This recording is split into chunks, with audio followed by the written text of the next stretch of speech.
So I'm excited about our next panel, where it's provocatively called War Games and Peace Plans, Geopolitics of a World on Edge. I'm particularly excited for our moderator, Vikram Chandra, founder of Editorji Technologies. Vikram, I think, is an ideal person to transition from the last conversation we had about AI, given he has a media company that's really around personalized news using AI technologies and others, and probably has a lot to say about the last topic. Joining Vikram will be Nikhil Sawhney, Vice Chairman and Managing Director of Triveni Turbine. Vishal Kampani, Senior Vice President of AIMA and Vice Chairman and Managing Director of JM Financial. R. Mukundan, Managing Director and CEO of Tata Chemicals. Navneet Chugh, Managing Partner of Chugh LLP. And Banu Bargu, Professor of the History of Consciousness and an affiliated faculty member in the Department of Politics at UC Santa Cruz. Turn it over. Thank you so much, John. And I'm going to try and lure everybody back here from the coffee by actually throwing this open to perhaps with a vote to start off. Because I'm going to try and use the collective wisdom of everyone in this room, seeing as we are talking about war games and we are talking about peace. I was just wondering if there's any consensus in this room as to who's going to get the Nobel Peace Prize later this week. Any names which I'm hearing out here? I heard some people saying Trump. How many people think that Donald Trump is going to get the Nobel Peace Prize later this week? Okay, a few hands going up. All right, fine. Let's turn back now to the subject at hand. You know, we've been doing this conference fairly frequently, and a couple of items at this conference for the last 5 or 6 years, there were two things that seemed to be emerging almost as consensus. Consensus point number one, we're moving away from an era of war. We're moving to a liberal order. We're moving to a world where we'll all be able to settle our differences without actually shooting each other or bombing each other. Clearly, that's been challenged a little bit. And the second consensus was that one of the things that you can bet the 21st century on, it is that India and the United States are going to be the best of friends and the closest of strategic partners, and everything is going to be done as a India-America partnership. And again, it's not necessarily going quite that well. So I'm going to actually kick this off by asking this entire panel, what's happened to derail both those premises and derail them so fast? Nikhil, you want to start? Then I'll go down that way. Thanks. Thank you, Vikram. Firstly, it's a pleasure to be here, and hello to everyone. Vikram, you know, the fact is that when it comes to the current political situation and geopolitical situation, it's heavily driven by politics. I don't think it represents the aspirations of people. It doesn't. It's maybe an aberration, but it's an aberration which we have to deal with in the short term. I do fundamentally believe that we are not aligned towards a divergence of the economies, both in terms of interests as well as our aspirations. And people may say that this is unprecedented times, but we go through unprecedented times in different formats all the time over the past century. And we've had much larger situations of war, which we've overcome.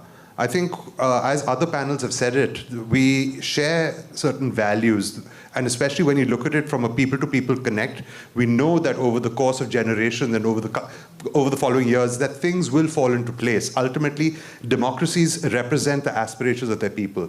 And while there may be economic hurt at this point in time with the US populace, which Trump has picked up on, I feel that over the medium term, there will be a realization that India is a very good partner for the US, and it is beneficial for us to maintain that course. Vishal, is it the era of war? Is it the era of peace? Because the markets seem to be pricing in that everything's great and the world's in wonderful shape. Can I add something on that before Vishal comes in? Because we talked about this briefly. It's very surprising that you have a risk-on asset, which is Bitcoin, and a risk-off asset, which is gold, which are both hitting all-time highs. Both are potentially hedges against the US dollar, so that would explain it. But yeah. Yeah, so I'll take off from where Nikhil put it. I think clearly, from all that we've heard and we feel, this is a political, short-term political thing. India and US will both need each other. India may not be as important a trade partner for the US today, but increasingly over the next couple of years, it'll be a very important strategic trade partner for India. I mean, look at the amount of spend that's happening in AI, and we heard about that. I think India will be a very strategic partner for AI. A lot of the design work that happens in AI happens in India. And you look at spending in infrastructure, which will lead to manufacturing, and a large part of manufacturing is growing in India. So there are lots of reasons from an industry perspective why the US and India need to be friends. And we hope that this is going to be a blip. We feel this is going to be a blip, and the trade dynamics should be behind us very soon. And also, I think Indians have been exceptionally successful and well-to-do in the U.S.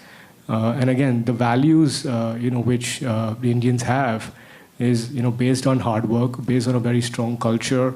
And the cultures of hard work. It's about making sure that they're just not successful for themselves. They care about their families, and they want to make sure that India does as well. I mean, look at the amount of remittances the U.S. Indians have sent to India in the last decade. I mean, the last year's number was almost 130, 140 billion, which is a huge number. So in every form, I think there is a deep connect.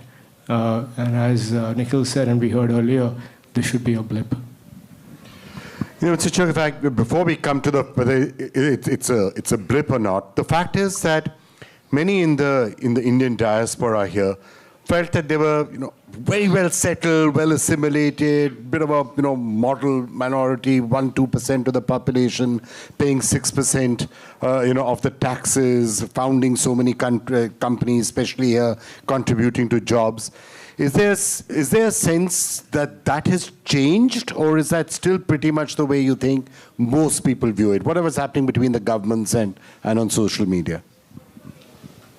Well, Trump lives either in New York or DC or Florida. All those places are far away from California, so he doesn't know the contribution of Indians. But I think this too shall pass. I've written a letter to Prime Minister Modi. He's not responding. But I said in my letter that we can't be a nation of Gandhi. You have to respond to a bomb with a bomb. And India needs to place a tariff of $500,000 for every engineer leaving India. We gave them birth. We raised them elementary, middle, high school engineering degree, and then 2-3 years of experience. Just when they're ready to contribute to their motherland, they end up in the United States. So in the employment agency world, there is a fee for perm placement, right? So India needs to charge $500,000, and that's when they'll realize the value of these Indian engineers that are coming. But I think a lot has changed in the world thanks to technology and social media. In the year 1500, for instance, the world population was 500 million, and the world GDP was $100 billion. Everybody was poor, which is fine. The secret to happiness is as long as you're making a buck more than your neighbor, right? How much do you make? and so... Wrong person to actually ask that question if you want to be happy. All right, I'm going to move. But now, from everybody being poor to now, the world GDP is 110 trillion, and 4 countries have half of it. US, China, Germany, Japan. And these 4 countries have only a quarter of the world's population, 2 billion. So now with technology and social media, 75% of the world's not happy in 188 countries. We can't live like we used to live anymore. The world wealth today is $500 trillion, and 1% of the world has half of it. And the other 7.9 billion people are saying, we have half, and these 56 million people have half. So this war is going to go on. 4% of the world lives in this country, and we have 25% of the world GDP. But obviously, Trump doesn't know about that, right? He thinks we're poor, we want more, we want more. No, we don't. We already have more than our fair share. Time to move on. All right. I'm coming back to the dynamics of India-US and the hostility that we are seeing right now. Mukund, is it your view that it's going to get sorted out soon? Is it being overdone? Is there more hostility on social media and at the highest levels of the government than there is on the ground and between the people and certainly between companies? See, I think there are two, three shifts which have happened. I think this is playing in those 2-3 shifts. It's an outcome of those 2-3 shifts. The first shift is, I think most countries have started to look inward. I think their domestic is driving the policy outward, then outward cooperation driving inward policy. I think there's an imbalance which is, the fulcrum has shifted slightly. And I think we should understand from both Indian perspective as well as from US perspective, there is something which is playing out. And sooner we admit amongst everybody here and amongst the policy makers that that's a dynamic they need to deal with, they'll reach better solution. That's number one. The second, I think the shift in the way people perceived post-COVID became, you sort of embraced digital, but that also brought in this whole set of shift towards what I call as cultural ghettos, where you are in an echo chamber of your own, and it sort of reinforces that that's the need and that's the voice we need to have. I'm not saying which side is right or wrong, but I think that's the reality of the shift which has happened. And third is that there is a general view, which I think Navneet has already highlighted, that the other side has won. And I need to win if I have to feel better. I think that point about not moving towards a compromise is not just at the country level, it's gone down to, I think, within countries, various factions which are there, which sort of work through the polity. So these are three broad factors, in my view, which I think everybody is dealing with. It's not limited to business. It's not limited to politicians. Entire societies are dealing with it, and that dynamic will play out. Now you can ask a question, how will this impact US-India? I think fundamentally, at the larger level, I think there will be some kind of a compromise reached, but that compromise will then have to adjust the realities within those constituents which we have. And fundamentally, we have to realize that the part which is in the power in both places have very strong constituents, which will hold them back, even though if the leadership wants to move, the constituents have a huge power in them itself. And I think it's very important that we figure out, and businesses, especially businesses where we come from, agree that they have to help these two people work together. The good news is, I think businesses realize it because we deal with customers every day, and customers walk away from our products. So we are, in fact, engaging with government to make sure that we can get there as quickly as possible. But this is an outcome of what has happened, which are three big shifts in the last few years. But if I can just come to you as to the way the United States is actually viewing the world, and a lot of the recent interactions, especially with this administration and with the rest of the world, it's almost as if it has now become some sort of a zero-sum game where for the US to win, the other side has to almost be, I mean, humiliated is a strong word, but that sometimes come across in the dealings, whether it is with even allies like South Korea or Japan or Canada. There's almost a certain sense that you get the prestige by putting the other person down. And that happens. There are some people who will come and bend the knee and say, all right, fine, we'll try and appease as much as the White House as much as we can. And then there'll be other countries which will say we will not, and they'll push back. And then either it's a China, but then you have to try and adjust to them, or it's a country like India which says, no, we will also not bend the knee. But then there is still a temptation in the White House to say, let's push this and see how far it will go. Is that a fair interpretation of the way the White House seems to be interacting with the rest of the world? I'm not sure if it's fair, but I think the portrait that you described is accurate. I'm a political theorist by training. I'm a humanist, and I study the history of political thought and contemporary thinking. And we tend to be pessimistic by nature, I think. Pondering about questions of justice and democracy and equality. And while you look at it historically, you see great improvements. from the point in time where we are, I think a lot of things appear much worse than they ought to be or they could be. There's a domestic dimension to this and there's an international dimension to this. Domestically, I think what we are seeing is a great erosion in democratic institutions. The sense that existing institutions do not articulate the people's will. Representatives do not represent what people want them to represent.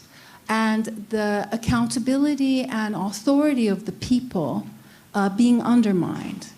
In the international sphere, you see a situation where international organizations that are designed, especially after the Second World War, to increase cooperation, to address issues that are cross-cutting, even if they don't cut evenly, those are also not reflective of some of the realities of politics today. And even though a lot of lip service is paid to international law and the sovereignty of nations, you see that there are lots of discrepancies. And the problem here then is to address how institutions, both at the domestic level and at the international level, can be improved, can be revised, can be rethought to represent both people's aspirations and the kind of expectations from power that come not simply as a kind of pure power politics like might makes right, but that comes with certain values that inspire legitimacy and leadership. So on that front, I think there's much wanting. Nikhil, at the end of the day, the political component of this is important. I mean, you should always say that, you can always say that, well, you've got to look at foreign policy devoid of politics, but politics comes into it. And sometimes the gestures and the steps that you could say, well, let's diffuse this present situation by going and making a apologetic phone call, for example, to Donald Trump, or say, no, you do deserve a Nobel Peace Prize because you mediated the war with Pakistan, or whatever it is. But sometimes in other democracies, that's very difficult to do, those political steps. And that makes the problem worse. Well, yes, I think it could have possibly helped with Trump's ego if India had So egos and politics comes into it at some point. Well, that's democracy, but I feel that those short-term democratic whims don't play out over the medium term. I think that they will get smoothened out. I think the point that you brought out about lack of values is exceedingly important because the United States held this moral value in the world. And I think that has been eroded. But that's a problem I think America needs to address in terms of its position. I feel that there will be a reaction which will moderate things going forward. But just to come back to the point, which I think that from business's perspective, the irony is that we have a unit in Houston and we do some work there, but it was contingent on supply from India to sort of bridge some of the solutions that we needed to execute in the United States. The irony is that instead of supplying it from India, we're now getting it from China because it's just cheaper and the duty is less. And so while it's allowed us to be more flexible as a company, I think that's important for us to realize that in this age of uncertainty, you need to future-proof yourself by being more asset-light, being more dynamic, being able to cater to risk in a much more dynamic manner. And I think that's how we deal with the political uncertainty that democracies create. Just coming to the economic rationale behind a lot of this, because obviously tariffs are at the face of it what is driving it. And the tariffs, the justification for a lot of this is the clear view being taken by the White House and by President Trump that the rest of the world is ripping us off. The fact that we are running deficits with them is the rest of the world ripping us off. Now there are others who would say, well, actually it's quite the opposite. It's great if the US is the reserve currency and is paying with pieces of paper for real goods and services coming in from elsewhere. Well, how would you characterize that? Well, that's a tough one. You see, the US, after the Alan Greenspan put, I go back to 2000, 2001, after the dot-com crisis, you've had sort of regulators or, central banks who've tried to manage or smoothen business cycles. So you see this level of debt that you see in the US is all sort of linked to management of business cycles. So, you had a huge GFC and a financial crash in the US in 2008, but you had a very quick recovery, right? The same thing happened in the dot-com crash, the GFC crash, COVID, and it's all been printing of money. And because of a huge amount of productivity gains that the US has seen in the last 2 or 3 decades, you've had extraordinary GDP growth, and it's been the biggest exporter of tech all over the world. And this is all from this place right here. So today, there is a need for the US to continue on that growth path. Whether the steps Trump is taking or the US government is taking are the right steps or not is hard to say. Whether it will really boost manufacturing in the US because you slap tariffs on all the countries that are exporting to you is hard to say. Does anyone really want to go and work in a manufacturing company in the US? I don't know the answer. Maybe you guys know better. But the fact is that he has to find sources of revenue. He has to find long-term sources of revenue. And on the productivity side, his big bet, US's big bet, is AI. And AI better play out, and in terms of productivity, and let the growth of the US continue above the addition of debt. So it's really hard to give an answer to that today. But it seems like it's more tact and less strategy. While what I think the US would need right now is more long-term strategy and less tact. I know you said California is far away from Washington, D.C., but is there a sense that at least some of what's happening, the past so many decades have actually been a really good period, by and large, for the United States. It's been a single superpower, it's had a control over the entire world, it's had a period of considerable prosperity. The world has by and large been okay with American leadership after the Cold War. Is there a sense that some of that is now going away into a somewhat more uncertain world where, yes, there's a new competitor rising in China, and some of the countries that have been friends and allies of the US, now they are scratching their head and figuring out where to go. Is there a sense of that when you talk to people out here? There is a sense, and there is comedy. But I think TTSP, this too shall pass. And the last 2,500 years, India, US, and China have been 50% of the world's GDP, except for the 250 years of colonization. And that will continue for the next 100 years. 3 countries, US and India and China, will remain 50% of the world's GDP no matter what. But for us, 1.4 billion people of India, Vikram, we need to forget about what's going on in the United States. We need to grow up. We need to take care of our life and ignore this country for at least 3.5 years.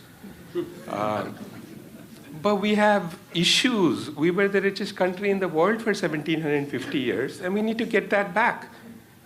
We don't want more than our fair share. From year 1 to 1750, we had 25% of the world's GDP and 25% of the world's population.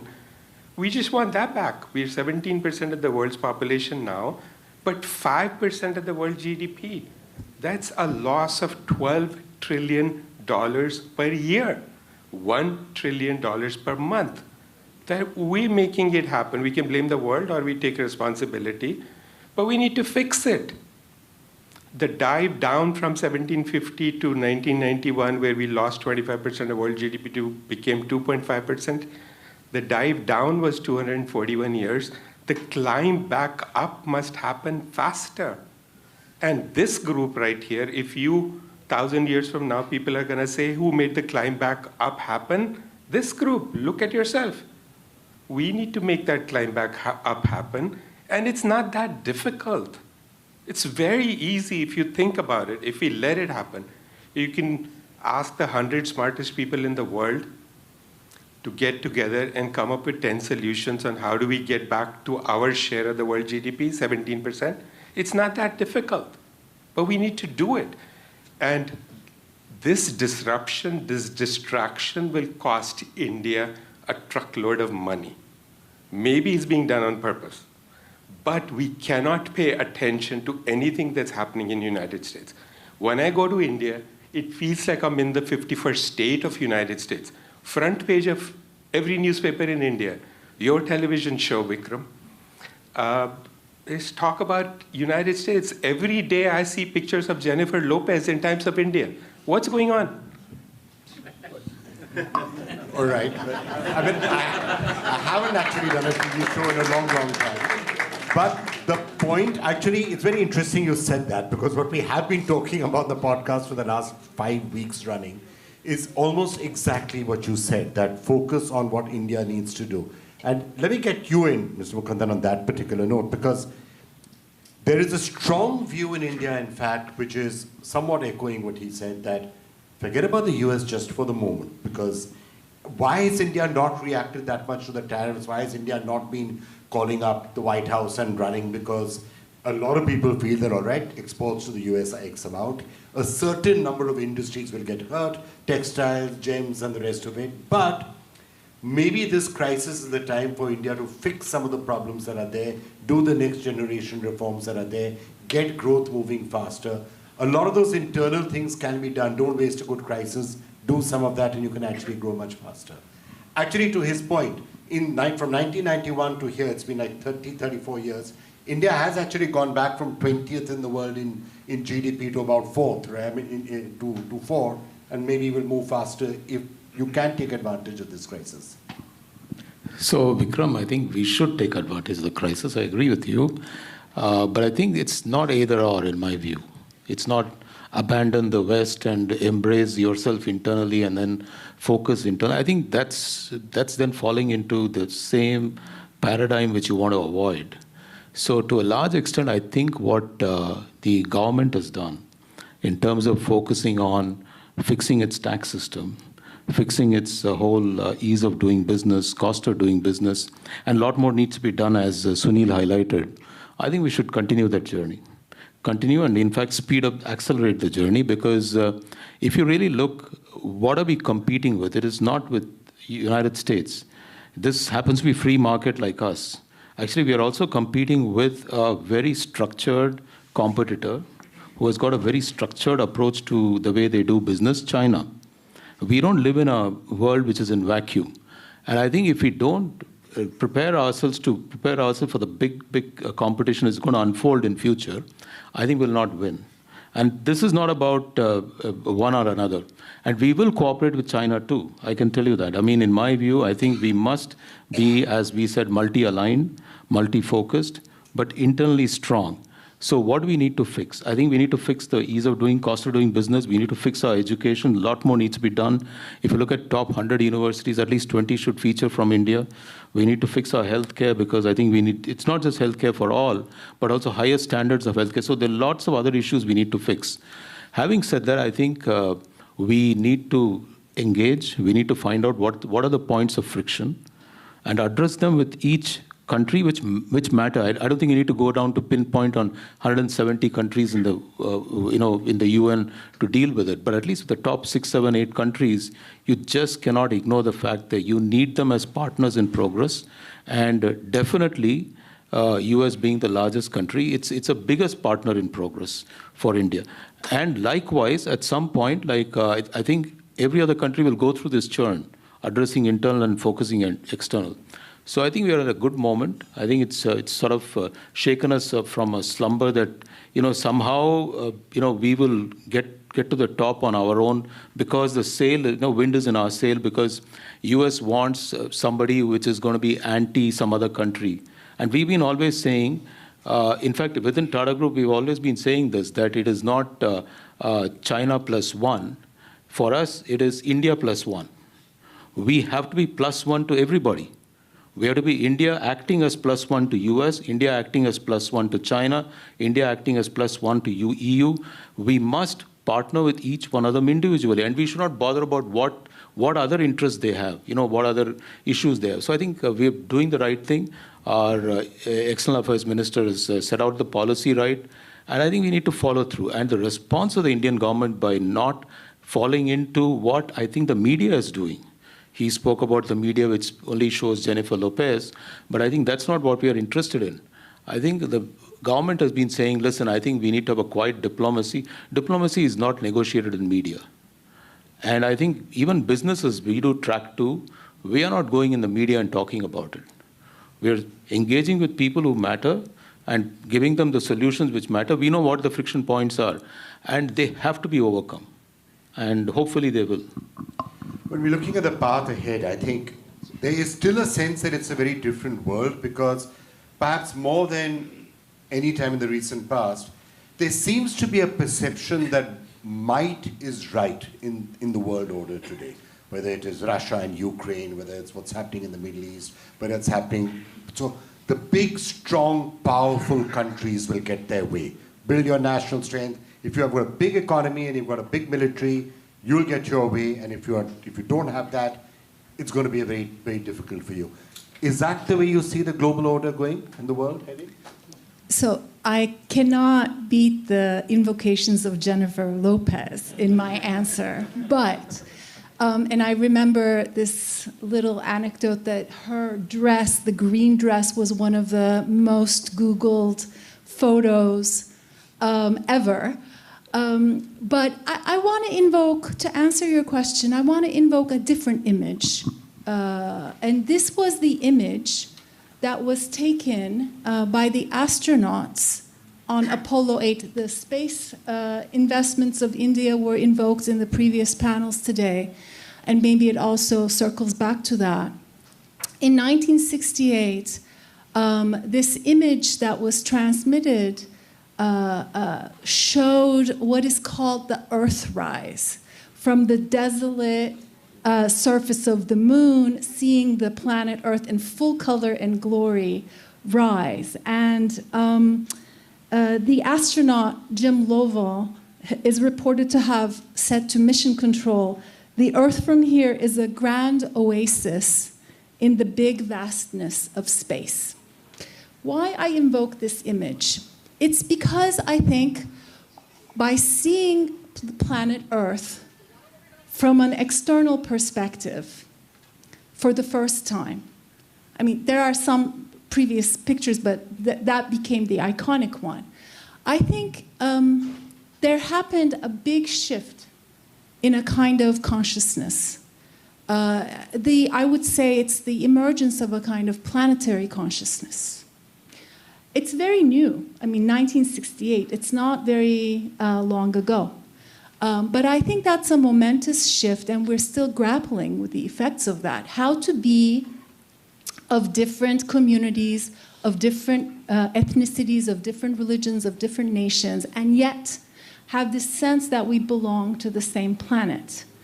And I think to go back to your question, we need to also consider that while power politics takes its course, that transformation in our sensibilities as planetary subjects, as planetary citizens, also has an impact. And perhaps if there's some room for optimism, maybe it lies there. I mean, I certainly hope that's correct, and I hope people will have that sense, and maybe aliens will come and they'll force us to start thinking as a planet, or maybe ASI will come and force us to start thinking as humans in some sense. But till that happens, are we actually heading for a world which is going to have a lot more wars, a lot more tension, and some sort of a renewed Cold War between the US and China? And that's where countries will have to make their choices. Vikram, while I said that I think that the Trump trade policy is an aberration, but it exists within longer-term trends. There's a very clear trend towards AI. I think it's been spoken about a lot in terms of the impact that it's going to have.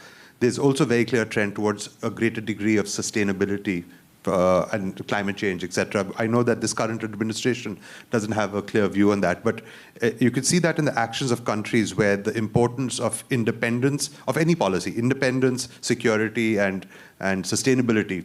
So it's energy sustainability, energy security, energy independence. Same thing with defense, same thing with a variety of different factors. That degree of insulation countries will try to foster while still looking to collaborate and partner in different areas. I think that's the type of era that we're in. I feel that the wars that are currently on in the world are wars that are convenient for people to live with. Political leaders, not for citizens. Everyone is, I imagine everyone here is very discomforted by the wars that are happening globally, but political leaders are willing to live with it. And so I don't see wars growing to a level where there may be another world war. There will always be a conflict, I think, between the United States and China because of the hegemony that the US has enjoyed for so many years. But I feel that businesses will adapt and tolerate, but as citizens, we shouldn't be that pessimistic. So coming from a geopolitical lens, and any and all of you feel free to answer that. I guess still earlier this year, if somebody had said that where would India stand in this, it would be pretty clear that India would always pick the United States over China because, obviously it's a strategic challenge from China, and I think that's probably still the case. What India would probably prefer the most is some sort of a multipolar world where you get back to what you were describing as the historic trend where India has been one of the poles along with China and one of the others. Is that where you think some tension is going to continue to come with the US, where India is going to try and be more independent and say, no, we are going to have a relationship with Russia and we are going to buy oil from XYZ and we're not going to be a vassal of some sense? So I think, frankly, the US and most countries knew that India was buying oil for a significant period of time from Russia. It wasn't just the last couple of months. I think if you look at the wars in the world today, they are problems of those countries for a significant period of time, right? So whether it's Russia, whether it's Israel, and what's going on in those countries, and they're not trade related. I think Mukund made a very important point on that every country, and especially countries like India, want to get more Atmanirbhar and more strong internally, but you cannot have that at the cost of trade. I think global trade is very important to keep global peace. And while countries get stronger, they have to trade more. And as long as they trade more and there's kind of dependence between them, there will be less wars. So I feel you may reach a point where actually these wars may end faster than we think. And as Nikhil made a point that there is a rise of gold, there's a rise of silver, there's a rise of crypto that we've seen in this year, and I think these are all peaking in my view. And we've seen this play out many times in the past. And if you talk to a student of history and economic history, he'll probably tell you this is peaking. And I'm optimistic. I think next year you'll probably see the end of these wars. Well, let's hope you're right. Let me just try and get some questions in from the audience. Yeah.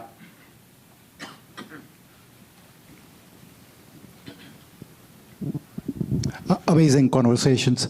So I have two questions. One in general for the panel, which is the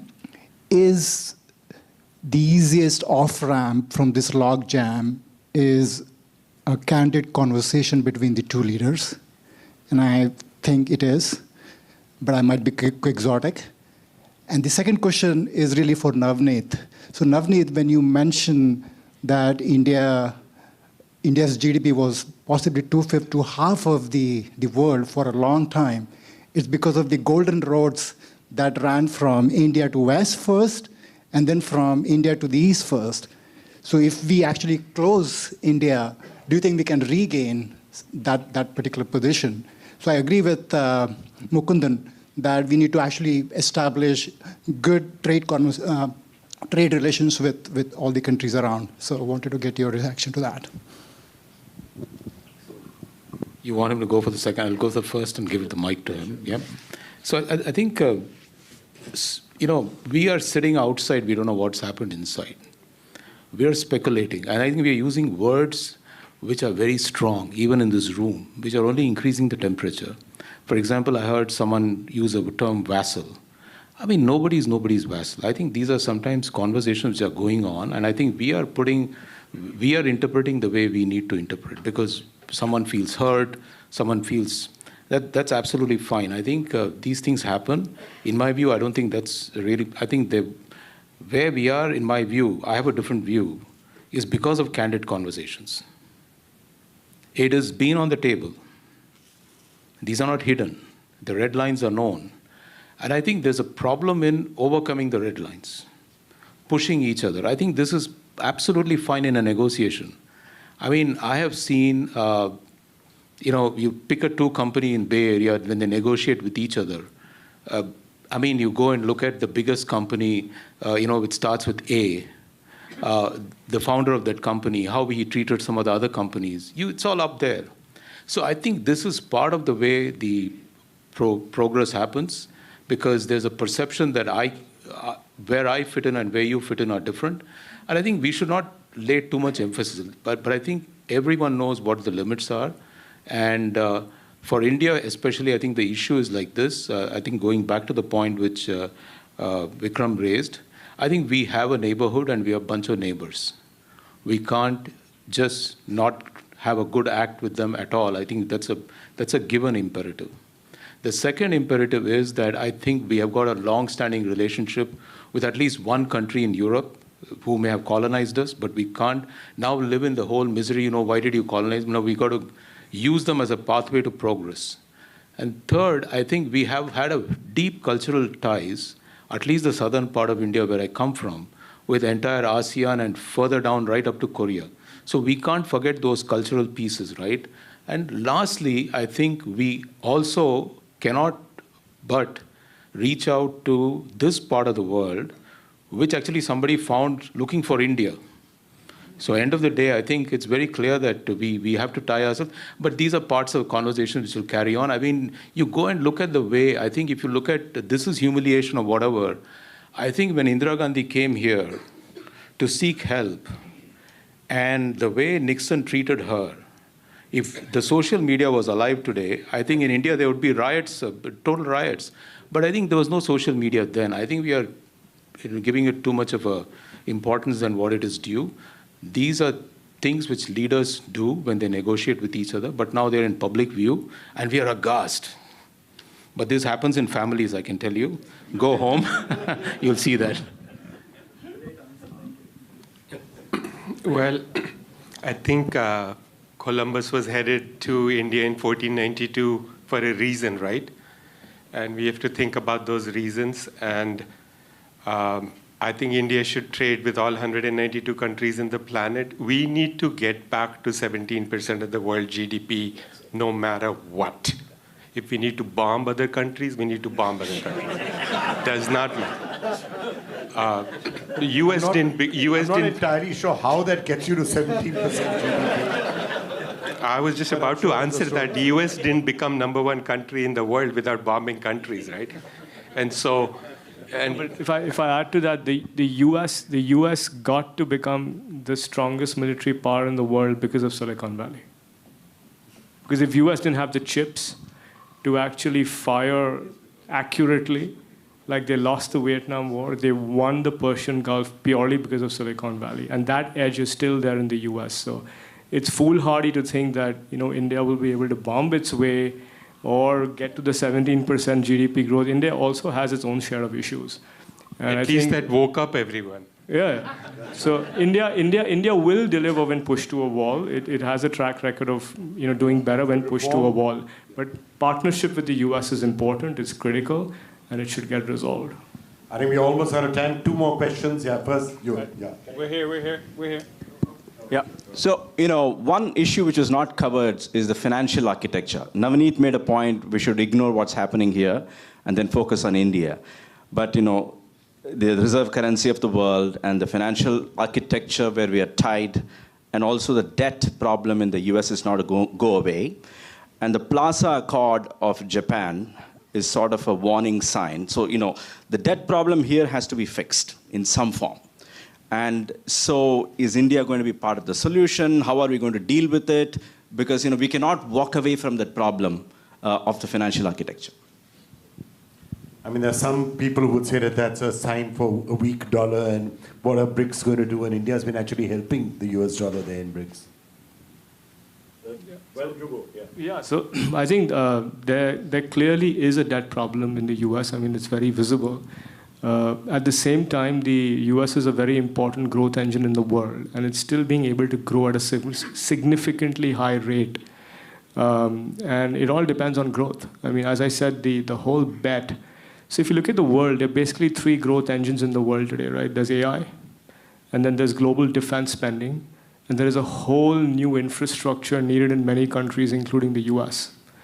And that infrastructure will require more manufacturing because you're going to require more steel, you're going to require more cement, you're going to require hordes of things which the US doesn't make. So, and that's what, there is some policy somewhere who's advising Washington that, listen, we need to manufacture because there's going to be a lot of infrastructure growth. There is AI spending which brings in productivity. And there's defense spending where US takes the lead. So I won't rule this out as much. I think I feel I'm more bullish on the US than most people are, despite the debt problem. Yeah, let me add a point to what he has said. I think when you look at currencies and stuff like that, I think you're dealing with something which is real, also which is subjective. I think we tend to think everything is real, but actually currency is subjective. The power of a currency depends on the power of confidence the rest of the world has. I think that power comes from transparency, that power comes from governance, which you highlighted. And despite all its flaws, I think we can, see, we always look inside and we feel we are the worst in the world. Despite all the flaws, I think US still is probably more transparent. US probably is also better governed, despite all the problems you have. And I think we must not forget also it's the biggest economy with the biggest growth engines on all 2 of them at least, on defense spending as well as on AI tech. And increasingly, US will have to spend on infrastructure too, because we see this is like when you come through airports, we know a lot needs to be fixed here. But having said that, I think the power of currency comes from these 2. And I think there'll always be a bunch of people who will say, you can't dig some mineral metal out of the earth and say, this is going to be reserve. It's only that long it can continue. You can't mine something in digital world and say, there's a place for all of them, but there's also a place for where it is. So I think I would not bet against this even now. And I think we should continue to say that till better governance, better transparent alternative comes on the world. Look at euro, the kind of trouble, the other currencies, and look at renminbi or yuan. So I think we need to look at it in relative terms, and there's a place for US dollar. All right, let me get the last 2 questions in, and then we can wrap. I'll try and make it very quick. So it sounds like there's an overwhelming consensus on this panel, except for maybe Navneet, that the global peace, the most pragmatic way to achieve global peace is through trade and partnerships and pragmatism, right? And then Vikram earlier mentioned something about like might makes right?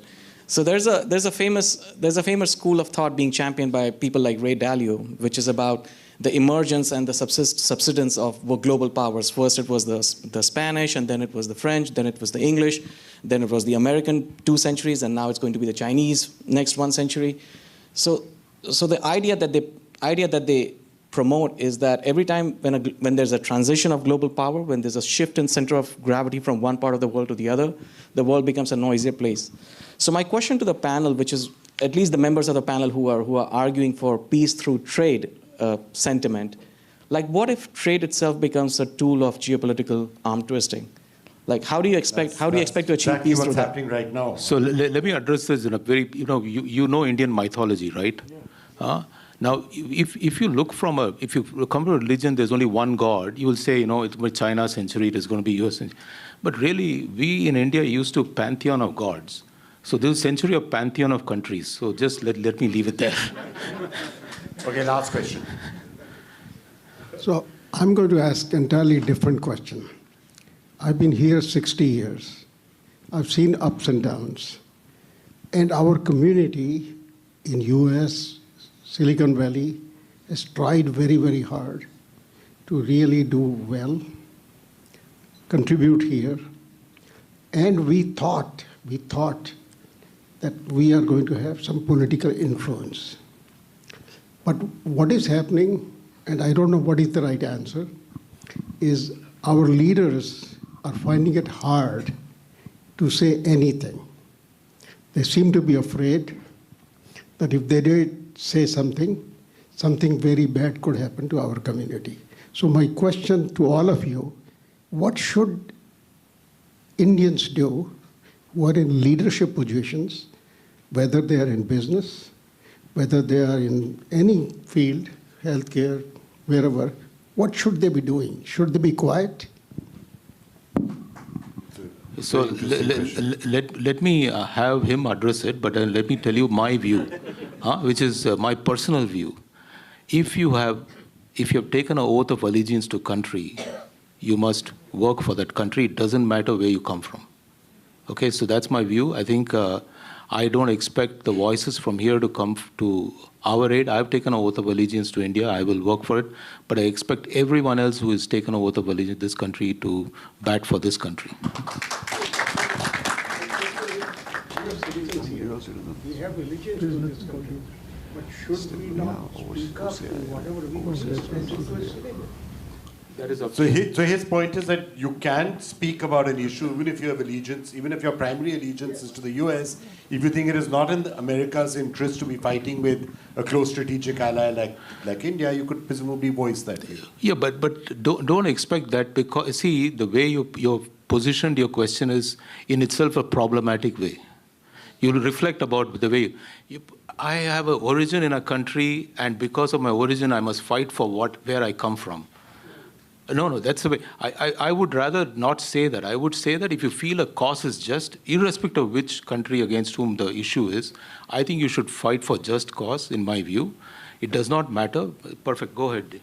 I think you have to figure what's home for you. If this is home for you and it's truly home, you have to fight for what's home, right? And what's right for your home. But if I could play devil's advocate out here, what if you're home somewhere and you had disagreeing with a particular policy? I mean, I could disagree with XYZ policies that India is doing. It doesn't mean that I'm not having allegiance to India on that one issue.